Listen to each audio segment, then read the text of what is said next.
Olá, tudo bem? Que bom estar com vocês mais uma vez, né? Eu sou Enéas Bastos, gerente da FTD Educação, e nós estamos iniciando mais um episódio do podcast da Filial Brasília.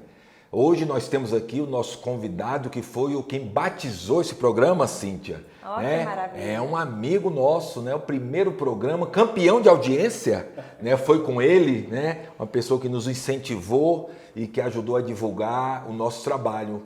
E o tema de hoje, Cíntia, é um tema que está bastante falado nas escolas, né? Repercutiu muito, que é sobre aquela minissérie da Netflix, Adolescência. Né? Então esse tema puxou outros temas e nada melhor do que estarmos aqui com o nosso, que eu vou deixar para você apresentá-lo, tá o nome dele, nosso convidado, para debater sobre essa minissérie e outros aspectos, né, sobre o tema adolescência. Cíntia, se apresente, que bom estar com você aqui, viu? Um prazer, Enéas, estar com você, estar com o Ricardo também nessa tarde. É uma alegria imensa poder debater um assunto, falar a respeito de algo tão urgente em nossa sociedade. Como educadora, e são mais de 15 anos dedicados à educação confessional em nosso país, eu me sinto muito honrada de ter esse momento com você. Então, muito obrigada mais uma vez pelo convite e é uma alegria. E aproveito também para apresentar Ricardo Marisa, educador, mas eu não posso deixar de falar que um grande amigo, e são amigos que a educação nos dá. E isso é muito bom, né? Que são amigos que a gente leva para a vida mesmo. E obrigada por estar aqui com você também. Eu que agradeço, Cíntia. É um prazer voltar aqui. Que bom, viu? Muito bom mesmo. Para a gente conversar desse tema que é tão relevante, né? Que é o tema da adolescência. Né? E tentar aprofundar alguns aspectos. Então, assim, prazer estar aqui conversando com vocês de novo. Obrigado mesmo. Legal, Ricardo. Ricardo é o padrinho do programa, viu? Cíntia, você como educadora, né? Eu vi que as escolas e os pais ficaram bastante assustados, né, Ricardo, com essa minissérie, né? Qual foi o tema, o ponto que você acha que mexeu tanto com as pessoas?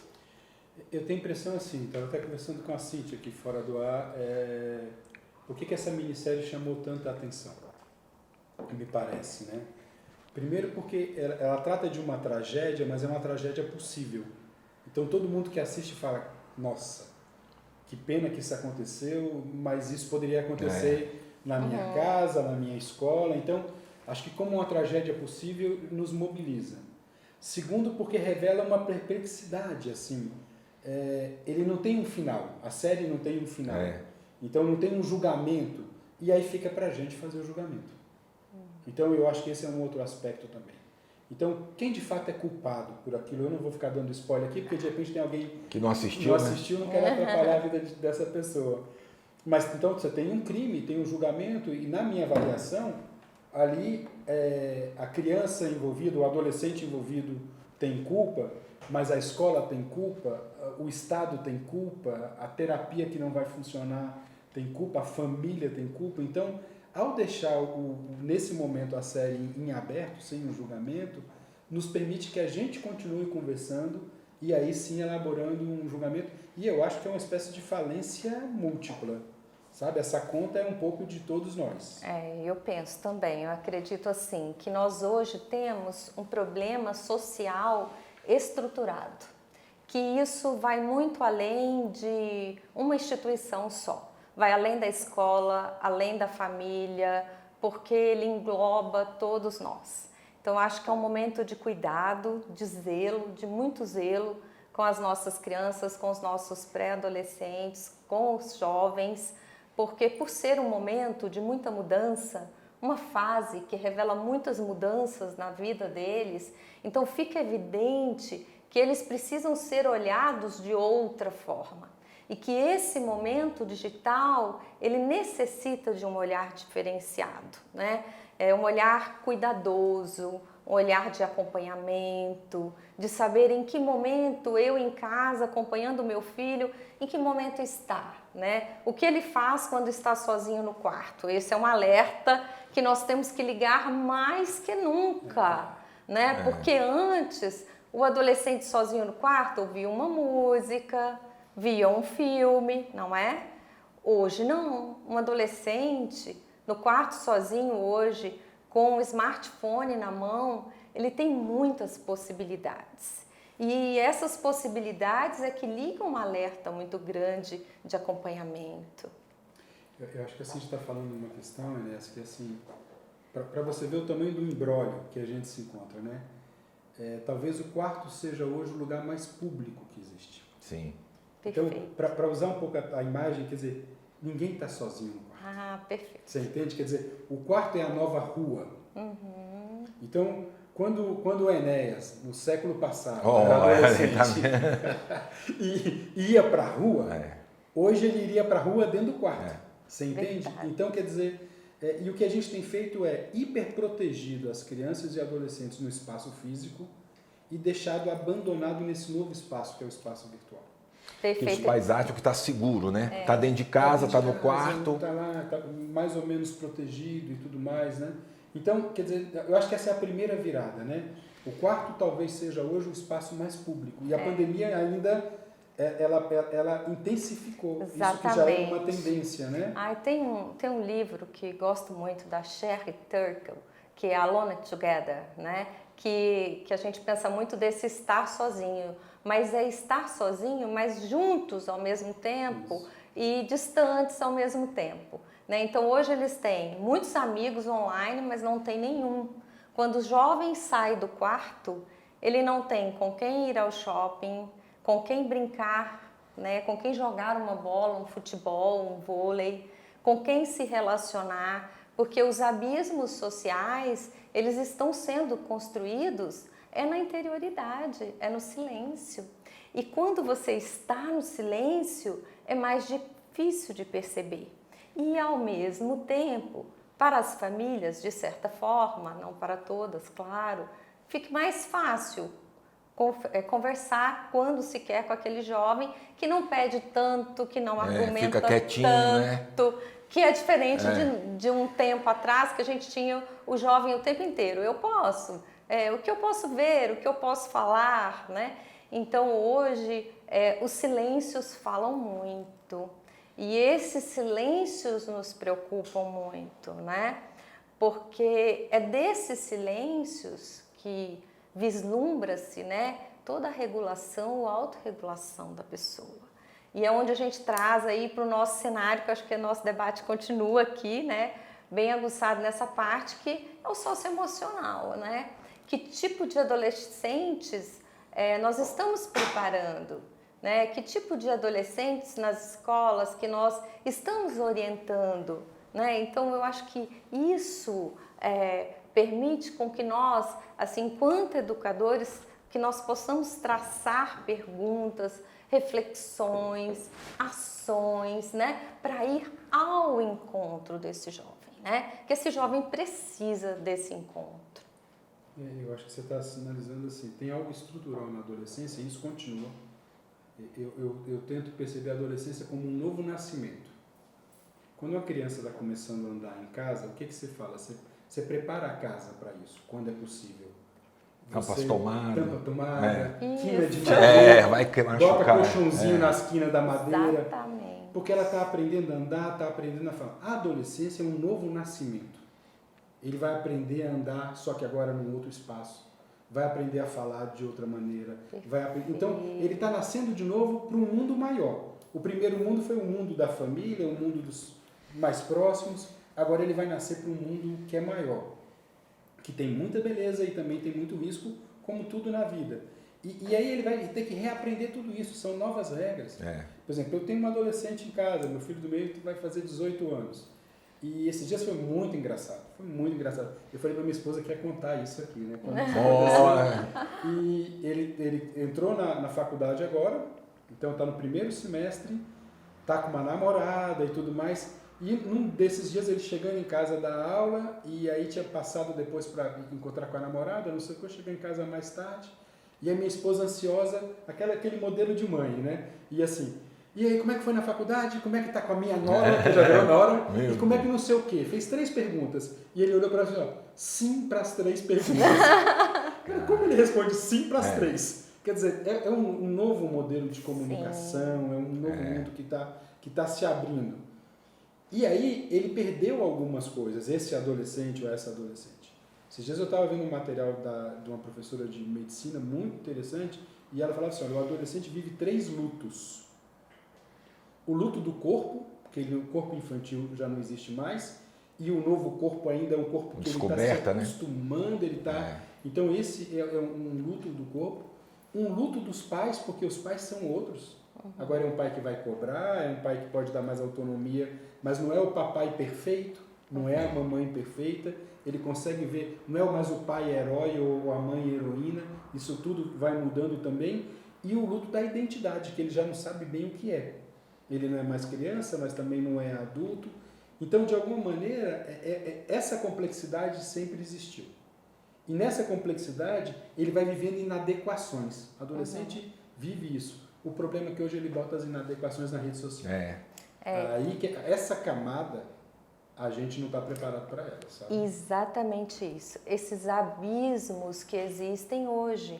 Porque hoje nós temos abismos de gerações em redes digitais, em ambientes digitais, muito desproporcionais ao que já foi vivido. Né? Esse jovem hoje, como você acabou de dizer, Ricardo, e colocou de uma maneira muito clara, que passa por esse turbilhão de mudanças de autonomia, identidade, ser aceito pelo grupo, se isso já existia antes e era difícil de lidar, sabe, Enéas? Não era fácil. Nós também fomos adolescentes um dia e a gente tem pouco sabe tempo, que, né, Cíntia? Pois é. A Cíntia de Formosa aí tem... Não é fácil, é verdade. Mas imagina esse jovem com um novo modelo.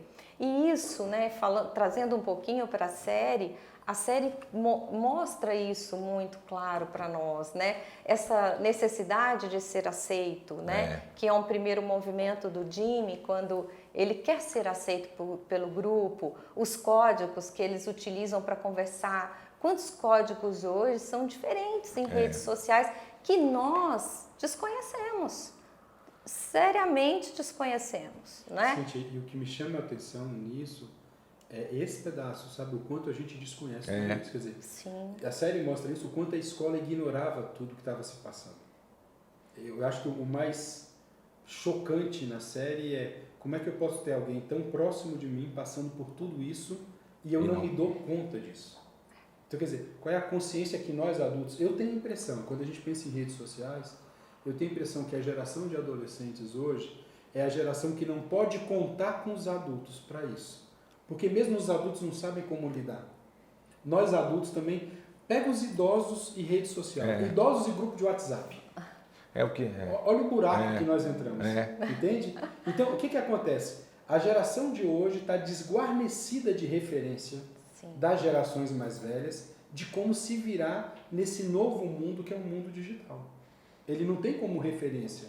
Por quê? Porque para as gerações mais velhas isso também é novidade. Bem interessante. E, por outro lado, nos leva também a um outro questionamento, né?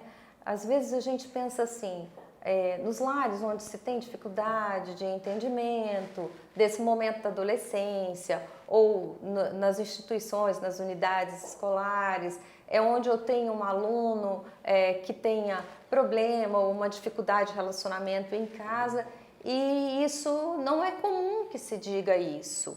O momento que nós vivemos hoje é de ser comum o outro lado desse adolescente que, por vezes, não consegue se expressar também da forma como gostaria com os seus pares e prefere dessa forma, os pares aqui no caso pai e mãe, família, com um colega e que às vezes não vai ter retorno positivo, um reforço positivo desse colega para que ele possa, naquele momento, estar vencendo uma insegurança, uma necessidade de aceitação, uma necessidade de fortalecer a sua autonomia, a sua proatividade, né? Porque nós temos adolescentes que estão em lares estruturados, com pais que estão criando direitinho, como a gente viu na série, né? Nós vimos um aluno que o tempo inteiro, um menino, né, no caso, que o tempo inteiro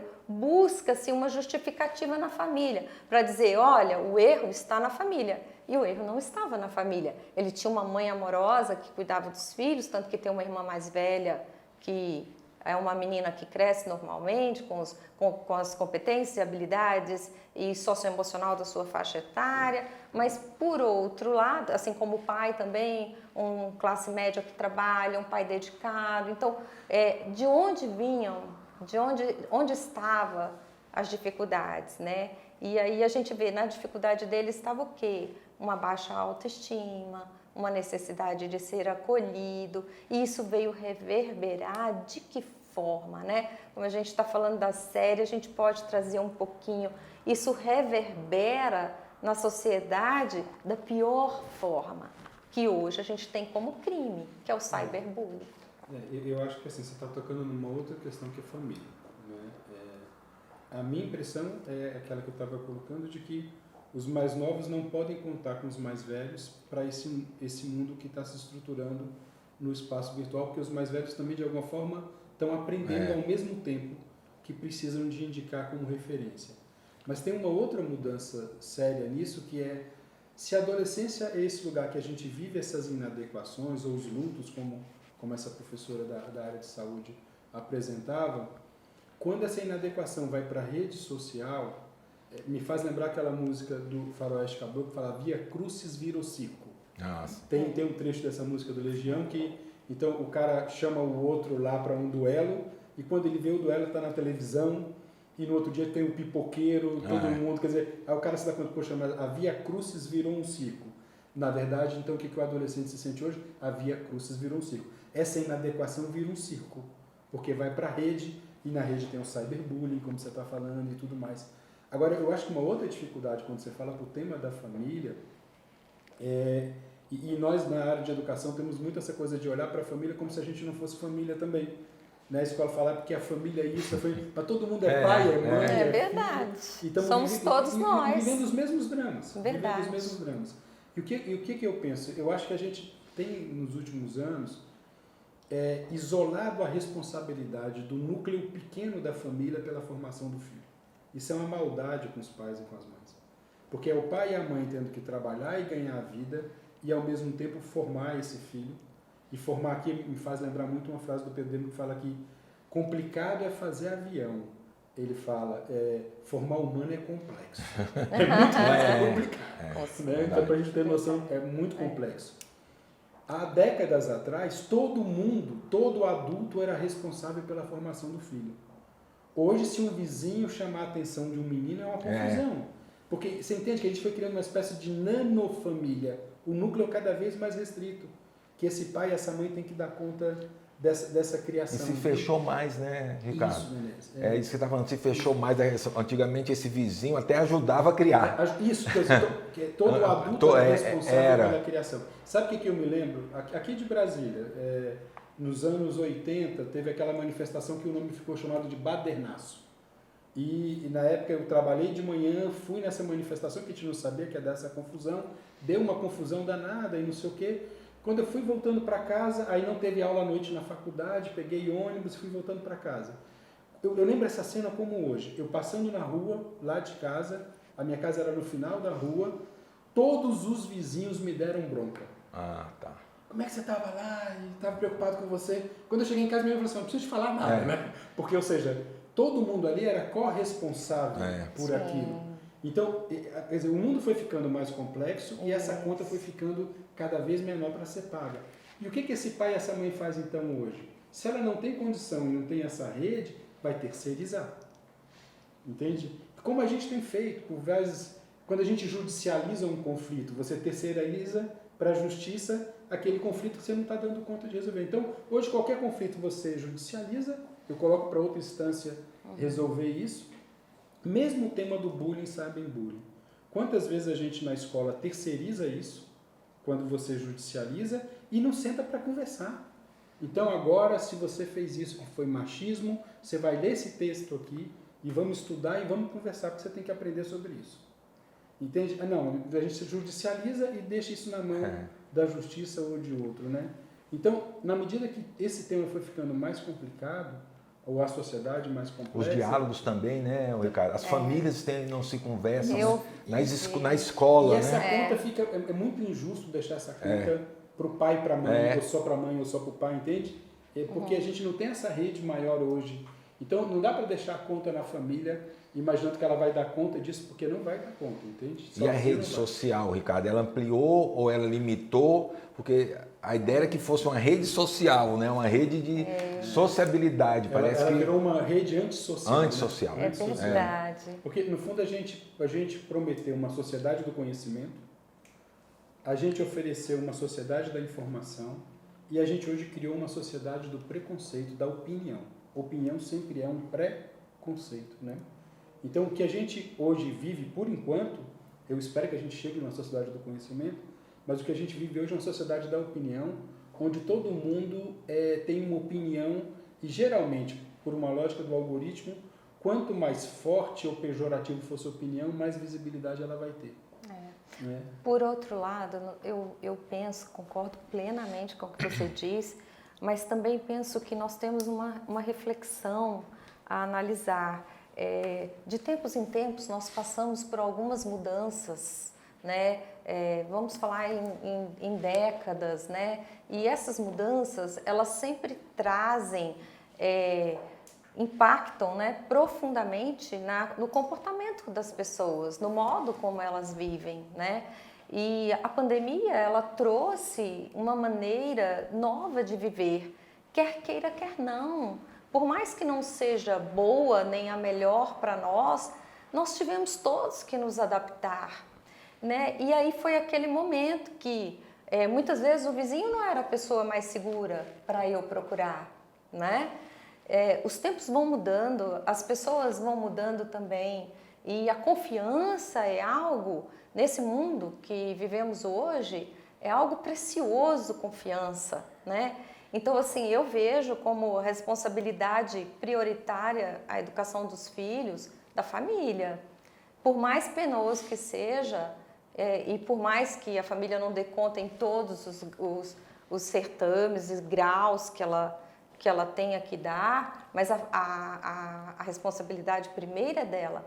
E nós temos que olhar dessa forma enquanto educadores, porque enquanto educadores e pais e mães dentro dos nossos lares nós temos essa condição, mas na hora que os nossos filhos estão em outra instância, estão nas unidades escolares, nas universidades, né? Nós temos ali um outro movimento, e isso tem que ficar muito claro, porque delegar é muito fácil, né?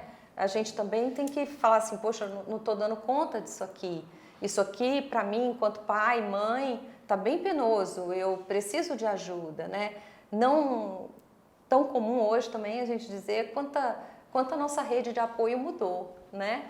Antes nós tínhamos a rede de apoio que era a avó, que era o tio, que era o amigo, e tudo isso a gente nota que houve uma reconfiguração hoje, né? E muitas vezes a rede de apoio está naquela pessoa que vai nos ajudar, seja em casa. Hoje nós temos o tema adolescente e como adolescentes a gente tem assim N situações a pensar com relação a eles em redes sociais. São muitos desbravamentos. Nós teríamos aí a tarde inteira aqui para falar, se a gente for falar, seja do cyberbullying, que é o que a gente vê bem especificado nessa série, né, na minissérie da Netflix, ou seja com os casos de anorexia que cresce com os nossos adolescentes, anorexia e bulimia em nossos adolescentes, seja com os problemas de depressão que a gente vê crescendo no mundo, né? Que é interessante no mundo como isso tem crescido, e isso nos chama muita atenção, né? Assim, qual o nosso olhar para isso? E é um olhar, enquanto educadora, que me preocupa muito, né? O Jonathan Haidt fala um pouquinho disso em Geração Ansiosa, né? É um livro que ele fala que quando ele vê as pesquisas de 2013 a 2017 atingirem o ápice para problemas socioemocionais, trazendo as patologias para o campo da reflexão, ele fala assim, nossa, o que aconteceu com os nossos jovens? O que aconteceu com os nossos adolescentes? que nós não prestamos atenção, né? Então, assim, eu chamo atenção para esse olhar também. A minha tendência de te ouvir é assim, tentar colocar um espelho na nossa frente. Eu acho que hoje o problema está talvez até menos nos adolescentes e mais na gente como sociedade. Assim, como uma alegoria, eu acho que a gente está vivendo um novo tempo e nós como sociedade estamos na adolescência de um novo tempo. Você entende isso? Entendo. E aí a gente não sabe bem essa nova regra. Então quando você fala da família, mas antes a responsabilidade era de todos os adultos. Mesmo que eu não conheça aquela criança, mas se ela está fazendo alguma coisa ou um adolescente, é minha responsabilidade como adulto. Hoje é capaz de você ser processado. Você não pode. Se você fizer uma coisa dessa. Nossa, você entende que essa noção mudou? é gravíssima. Então, como eu tenho a impressão, posso estar errado, que a gente vai viver e está vivendo agora com a digitalização, uma mudança tão grande como a gente viveu com a industrialização, sim, nós estamos na adolescência de um novo tempo. Gosto muito disso. E aí a gente não sabe como jogar o jogo. As inadequações que um adolescente tem, nós temos como sociedade. E a gente não consegue parar o jogo, né? Podia parar, vamos aprender. Não, a gente tem que jogar. Podia ter um intervalo, esse né? não tem intervalo, né? Nós temos que jogar podia com ter, ele. né, Cíntia, um intervalo. Gente, vamos ver pra a gente regra. repensar e falar como... Não Vamos tem, rever, né? mas não tem. tem. Tem que aprender a jogar jogando. E a educação digital, ela entra em algum lugar? Eu acho até, você está levantando a questão fundamental, que é de cidadania digital. Cidadania digital. Porque é para além até do letramento digital, que a gente tem dito, o pensamento computacional. O jogo passa hoje pelo digital, para usar a imagem do jogo. Então, você tem um continente que é o espaço virtual, que está sobre os outros 5 continentes, e esse jogo mudou de um jeito... E não tem regra, né? É essa a questão, quer dizer... não tem regra. Esses dias eu ouvi uma pessoa falando uma imagem muito legal. Então, assim, se você, para dirigir um carro, hoje, você não pega um carro e dirige, você tem que estudar, treinar, tirar a carteira e está autorizado. Nós podemos navegar nas infovias sem nenhum treinamento. Só que você atropela pessoas lá também. Você mata pessoas lá também. Infelizmente. Então, a gente tem que fazer essa camada de educação. Mas isso está levantando uma questão que para a gente aqui no podcast é fundamental, que é e a educação com tudo isso. Que eu acho uma dor de cabeça, entendeu? Nós tivemos aquele episódio, né, Cíntia, daquela criança aqui em Brasília, né, com desodorante, né? Então, assim, alguém passa aquele desafio, a criança vai, né, inala o desodorante e falece. Então, aí as redes não precisariam de uma regulamentação, Perfeito, porque da onde veio? Porque os sites são fora do país, né, Ricardo? Muito bom isso, muito bom e falar a gente está disso. sem essa educação digital, sem essa... E eu vejo, assim, nossa, Enéas, muito bom você falar nesse ponto, né? Até no início da minha fala eu falei um pouquinho de regulação, de autorregulação, mas é importante a gente trazer que alguns países já fazem isso, né? E essa urgência que nós precisamos, né? Não só do Instagram definir a idade por 16 anos, mas de bloquear caso um pré-adolescente, uma criança, antes disso, faça acesso e coloque ali uma palavra, um post, algo que naquele momento ele não consiga fazer isso, né? A gente já tem isso em outros países funcionando muito bem. Aqui no país, aqui no Brasil, houve um fórum no ano passado, no mês de julho, muito interessante. Foi um fórum que aconteceu em Lisboa e esse fórum era justamente para debater sobre essa temática no Brasil, de como fazer, né? Porque com a velocidade que as coisas estão acontecendo, nós hoje, enquanto educadores, podemos pensar assim, podemos pensar em programas onde a gente possa, de uma maneira, instruir essa criança, esse adolescente, esse jovem, quanto à usabilidade disso, e isso existe em alguns lugares já, e que é muito interessante trazer para o cenário, né, uma fase da vida onde eles querem tanto trabalhar a proatividade, que o adolescente, ele é maravilhoso quando você trabalha a proatividade, a criatividade com ele, como ele quer produzir, como ele quer fazer e trazer isso para a realidade dele, mostrando para ele os perigos que existem por trás, né, de tudo aquilo que é colocado no mundo virtual. Eu acho que com a velocidade, como não dá tempo da gente fazer uma educação digital tão pautada como nós gostaríamos, pela velocidade, nós temos que buscar esse como para ontem, né? Do como fazer, né? Se existe em outros países já esse cuidado, igual nós temos em alguns sites que nós acessamos, bloqueia se você colocar, né? Hoje numa IA, se você fizer uma pergunta de um conteúdo indevido, ela vai responder para você, esse conteúdo é indevido, se alguém quiser fazer um teste.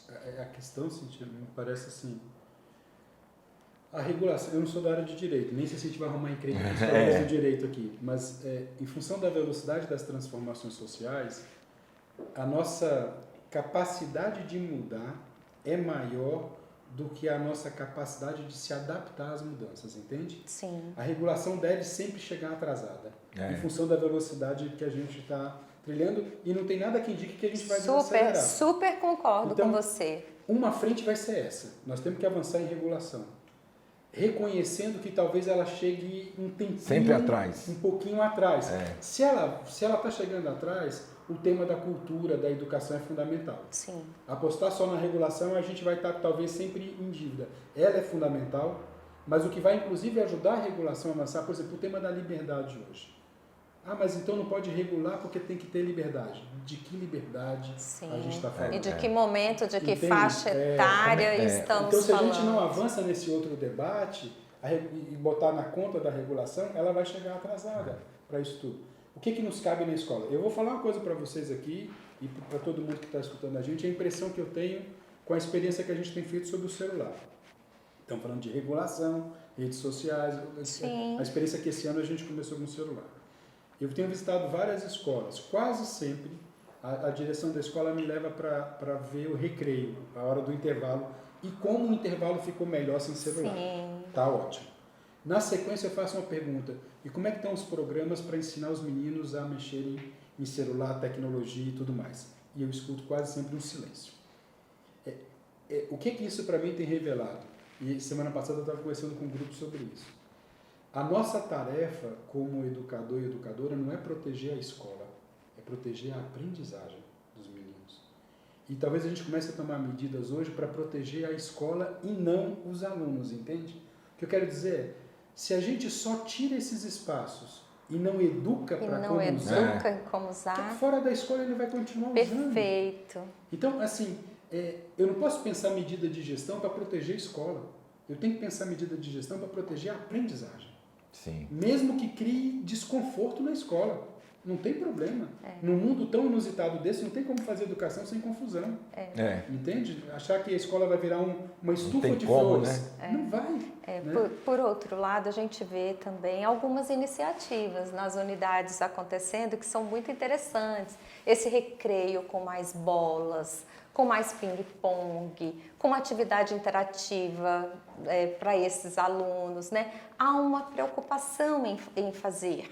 O como fazer, que é um processo, que é igual você falou, a mudança chega antes que a regulação. E é exatamente isso. E a gente tem feito isso, né? Eu também tenho visto na escola, nas unidades escolares, essa força-tarefa de o como fazer, né? E isso é muito interessante, porque quando a gente vê os adolescentes interagindo, brincando, é tão bom, né? Brincando do jeito deles, isso aguça em nós a alegria, falar que bom que está vivendo essa fase, como ela tem que ser vivida, de forma saudável, preocupando com o bem-estar deles, né? Porque eu acho que o mais importante é o bem-estar, porque o bem-estar nessa faixa etária é que vai fazer com que esse jovem, esse adulto, seja uma pessoa no dia de amanhã emocionalmente capaz de se autorregular, né? Então eu vejo isso porque a conscientização por parte dos alunos, eu vejo dessa maneira, enquanto pesquisadora da área, né, que estou aí com muito orgulho sempre pesquisando os adolescentes, eu vejo assim, essa conscientização que na psicologia a faixa etária dessa consciência do que eu posso, do que eu não posso, do que eu devo, do que eu não devo, ela se fecha aos 21 anos, mais ou menos, né? Então, o pré-adolescente, o jovem, ele ainda não tem esse domínio do que eu posso, do que eu não posso. É diferente de nós. Numa conversa gostosa, igual nós estamos hoje, a gente não quer nem saber de celular. A gente quer conversar, olha que coisa boa, trocar ideias, falar como cada um se posiciona, o que nós pensamos, o que nós estudamos, mas para eles nós ainda temos um momento que, se não houver esse cuidado de estabelecer os tempos, né, o espaço-tempo, fundamental agora. Mas olha só, cientista, que você está falando, o que a gente tem feito hoje, na minha avaliação, alguns dizem que a gente está prolongando a adolescência e a juventude. Eu penso que não. A minha impressão é que a gente está esticando a infância e não está deixando ele experimentar esses limites, entende? Por uma super proteção que a gente tem, porque a vida está complicada, porque o espaço público está inseguro, algo parecido. Acontece tudo mais. muito. Então o que acontece? Você bota esses meninos debaixo do braço e tenta proteger o máximo. Depois que ele vira adulto de uma hora para outra. Onde é que foi que ele foi experimentando esses limites? Passando do limite para a gente poder puxar a orelha. Se isso não vai processualmente acontecendo, então o que a gente tem feito nas nossas escolas? Falta colocar airbag no parquinho, de tanta superproteção que a gente está construindo. E esse momento da adolescência é momento mesmo de arriscar, passar do ponto, exagerar e ter um adulto do lado para falar, cara, vou cuidar de você, mas também vou puxar sua orelha, isso aqui você passou do ponto, não faça mais. Necessário. Se ele não for fazendo isso aos poucos na nossa presença, é depois como adulto que ele vai fazer. Maturo, né? Sabe, você me trouxe algo que é precioso na minha vida, que eu trago no meu coração, e as pessoas que me escutam vão entender bem, né? Firmeza e doçura, né? O nosso adolescente precisa muito disso. Ele precisa da firmeza de quem está do lado, de mostrar, né? E por isso que eu acho que, assim, a palavra que define o momento, quando a gente pensa nos adolescentes hoje, não é eu monitorar o tempo inteiro, é eu acompanhar.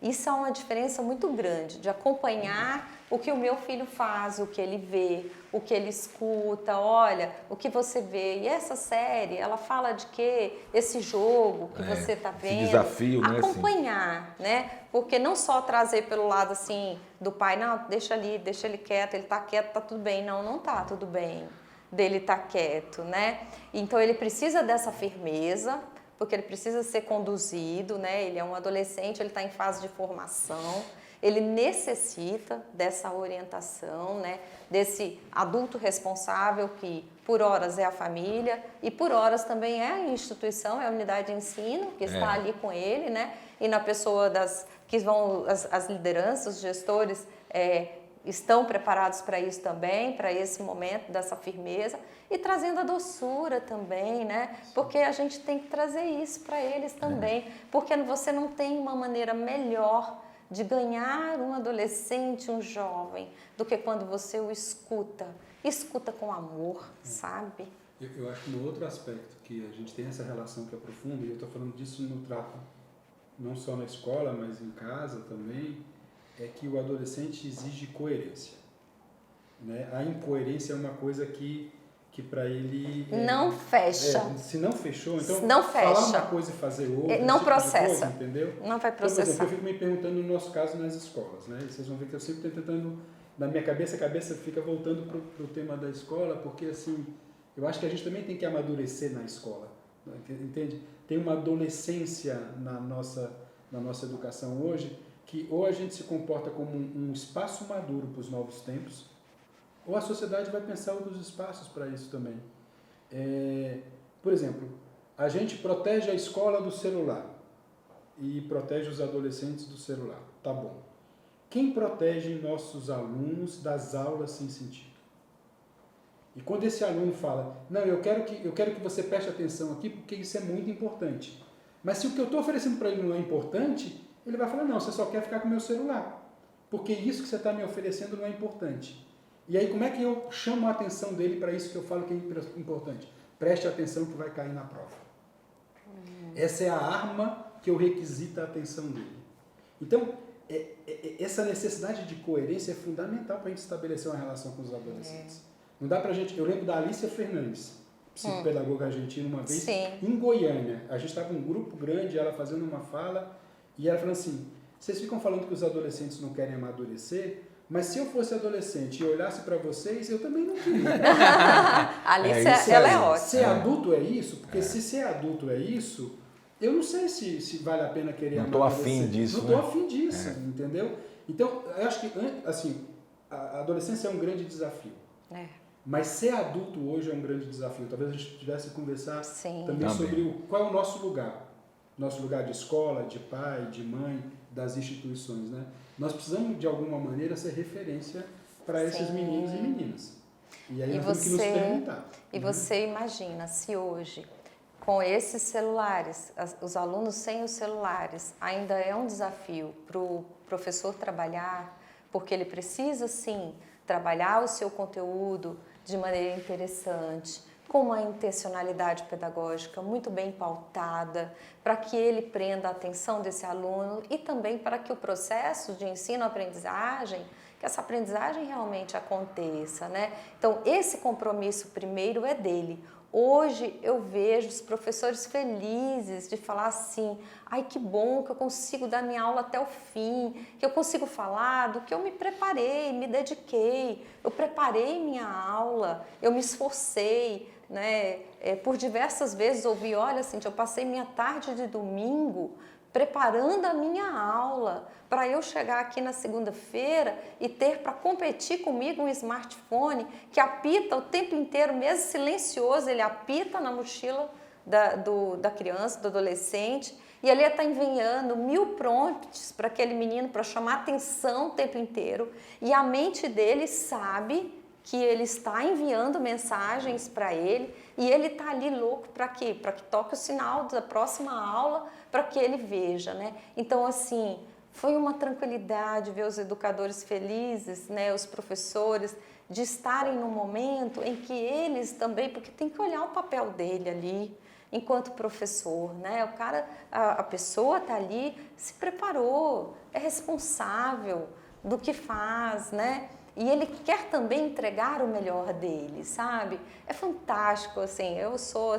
professora de formação, né? É o meu palco onde eu adoro estar, né? Quando estou ali junto. E hoje, enquanto consultora educacional especialista da FTD Educação, eu posso estar com os professores e é onde eu gosto muito de ter esse tipo de partilha que nós estamos tendo agora. E eu vejo profissionais extremamente comprometidos com o seu conteúdo, com o seu componente, e diga-se aqui o componente não somente em ensinar português, matemática, história, geografia, mas tudo isso está dentro de um escopo interdisciplinar, onde o professor ali deixa um pouco do que é dele, como a gente acabou de dizer, né? O adolescente, quando vê o exemplo, ele fica fascinado.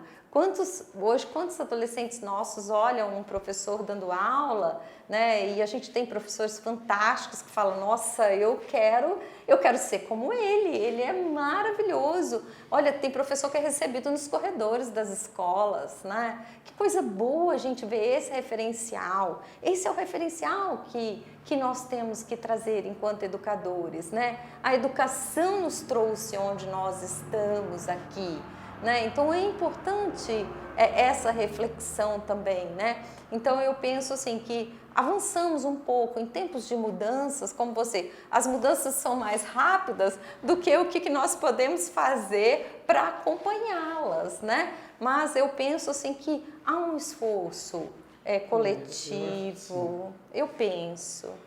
Agora, o nosso grande compromisso tem que ser com a aprendizagem. E aí eu só vou me oferecer como oportunidade de aprendizagem para os meus alunos, estudantes, se eu também continuo aprendendo, né? Então, meu compromisso não pode ser, e quando eu falo meu, eu imagino aqui, Enes, pedindo licença, o da editora, das escolas, Sim. nossos educadores, pesquisadores, todo mundo da área de educação, o compromisso tem que ser com a aprendizagem. Então, aula, material, sistema de ensino tem que estar tudo a serviço da aprendizagem. Se esse menino não está aprendendo, senão a gente cria aquela ideia de que o professor chega e fala assim, eu ensinei, mas ele não aprendeu. Cara, se ele não aprendeu, você não ensinou. Não existe essa história. Então, né, o esforço é importante, o planejamento é importante, mas qual é o fiel da balança? O fiel da balança é nós adultos estamos aprendendo com o nosso tempo para nos colocar como oportunidade de aprendizagem para os mais novos. Eu acho que esse é o grande desafio, né? E esse precisa de talvez um pouco de ousadia. Eu fico imaginando assim, vamos voltar para o tema, você falou há pouco da pandemia. Tem setores da sociedade que viraram de cabeça para baixo e mudaram com a pandemia. Totalmente, nem voltam mais. A escola, o novo normal da escola foi a velha escola. Entende? A gente é muito bom para dar lição de vida, mas a gente não é tão bom para aprender as lições com a vida. Entende? Quer dizer, esse é um momento espetacular para a educação. Se ela voltar a aprender com essa loucura toda, ela se coloca como uma oportunidade de aprendizagem. Né? E aí vamos voltar para o nosso tema dos adolescentes. Cara, como eles precisam de adultos que continuem aprendendo para poder ajudá-los a entender tudo isso que eles estão passando, entendeu? E eu não estou querendo jogar passado fora, não é nada disso.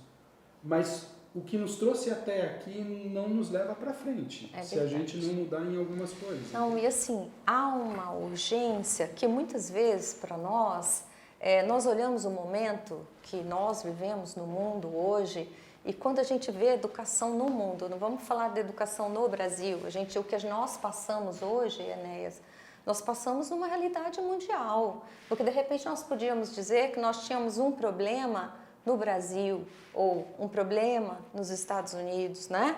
Nós temos um problema mundial, com algumas exceções, com um desenvolvimento um pouco diferenciado, mas porque tem uma proposta diferenciada, a gente sabe que tem alguns países trabalhando de uma forma diferenciada, porque trouxe ali, na sua proposta pedagógica, no seu posicionamento, algo bem diferente. Mas nós estamos falando de um momento comportamental mundial. Isso é algo que mexe com toda a sociedade.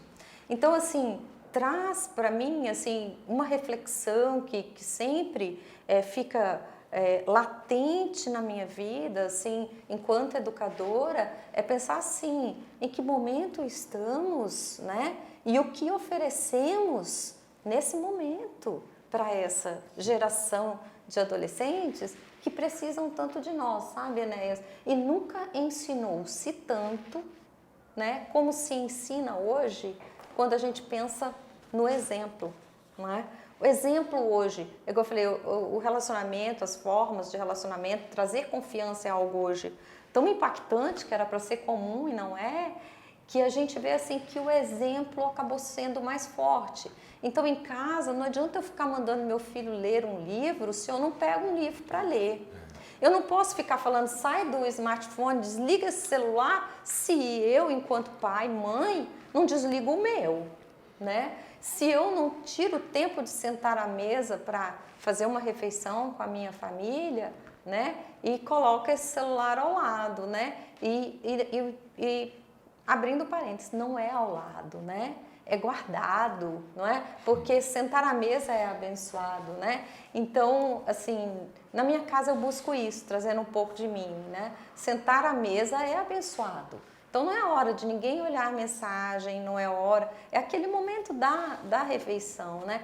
Então, nunca foi tão forte, nunca algo foi tão forte quanto hoje é o exemplo. Você havia falado um pouquinho sobre isso, né, na sua fala, e eu vejo isso muito forte quando eu vejo as famílias, às vezes, colocando um celular na mão da criança porque querem fazer uma refeição tranquilos. Tudo bem que seja aquele momento, eu acho que cada pai, cada mãe tem sua maneira de criar e não estou aqui para dizer isso, afinal cada um cria do jeito que sabe, pode, né? Não é isso. Enquanto educadora, eu penso que se a gente dá o nosso exemplo e a gente cuida daqueles que são nossos, para que eles tenham o tempo deles para aquilo, mas que não seja o tempo todo, sabe, Enéas? Eu estou comentando isso porque há uma disparidade muito grande, muitas vezes, no que se diz e no que se faz, sabe, Enéas? E isso me preocupa enquanto educadora, porque como você chama atenção para uma realidade com um adolescente, se você não mostra contrapartida para ele? É a hora que o Ricardo falou ali, ó, você perdeu no jogo. que eu acho assim, assim tem caminhos e tem algumas regras ou dicas, né? O governo federal elaborou um guia para dispositivos digitais. Isso tá na internet. Acho que são 285 páginas. É um documento muito legal que tem um guia estruturado. Agora, isso não pode ser um problema só do pai, só da mãe, só da escola. Nós não vamos resolver isso sozinho. Não adianta eu falar, pai, faça isso, isso, isso. Ele não vai fazer sozinho, não dá conta. Ou a gente trata isso de maneira coletiva, ou a gente não vai conseguir uma solução, entende? Ricardo, Cíntia, você vê que a conversa boa, vai rápido, né? Muito boa, extensa. Extensa, né? O Ricardo deu uma sugestão e eu vou acatar, né? Os temas são tão variados, Ricardo, que era bom a gente marcar com você aqui uma vez por semana, uma vez por mês, de 15 em 15 dias, e porque toda hora surge um novo tema, né? E a gente poderia discutir como nós fizemos hoje. E eu já lanço aqui até o desafio para o próximo programa, a questão das bets. Muito bom. Questão das bets com os adolescentes, né? Hoje eu tive uma reunião no Sebrae e já tem pesquisa que 75% do recurso do pé de meia os jovens do ensino médio estão gastando com as bets. Então, já tem um desafio aí para o Ricardo, nosso próximo podcast, triste, né? Uma realidade bem triste. As bets, né? Como é que influenciam também os adultos, né? Pessoal, agradeço demais vocês terem chegado até aqui conosco, né? Nesse bate-papo. Mais uma vez, estamos aceitando sugestões de temas. O Ricardo topou aqui estar conosco uma vez por mês. Então, sugiram temas, coloque aí. Porque falar em tal tema, participem, façam perguntas. Nós já estamos sendo escalados para fazer esse programa ao vivo, Ricardo, viu? E o pessoal participar e ser até mais dinâmico. E você vai ser o nosso porta-voz aqui, tá bom? Então, Ricardo, mais uma vez, obrigado pela sua presença, pela sua disposição, né? Tá sempre conosco assim para debater assuntos pertinentes à educação, né? E a Cíntia Faro, né? Essa amiga nossa, essa estudiosa, né? Essa educadora também. Obrigado, Cíntia, parceira de FTD, né? As suas considerações finais, Cíntia, o Ricardo também e o pessoal nos esperar aí para o próximo podcast. Sim, eu agradeço a oportunidade. É sempre uma alegria quando a temática é sobre algo tão latente na nossa sociedade, no momento em que nós vivemos, onde os nossos adolescentes e jovens necessitam tanto desse olhar. É tão bom falar do assunto e poder partilhar um pouco daquilo que nós pensamos, daquilo que nós trabalhamos e idealizamos também. Então, muito obrigada, né? Obrigado, Cíntia, Ricardo, mais uma vez. Também agradecer mesmo, agradecer demais da conta esse dedo de prosa aqui, estou sempre à disposição. Tá e partilhar uma coisa que eu aprendi de um professor, a gente estava falando o tempo todo de professor e professora, e ele falava assim que a realidade não é binária, entre o preto e o branco, a realidade costuma ser cinza. Então a gente tem que mergulhar para poder entender melhor o que a gente está vivendo. Né? As saídas não são simplificadoras, mas é possível fazer isso junto. Vamos fazer isso junto. Que bom. Pessoal, até a próxima. Conto com vocês. Teve dicas de livros hoje de novo. A Cíntia falou, o Ricardo também. Então, esperamos vocês. Um abraço.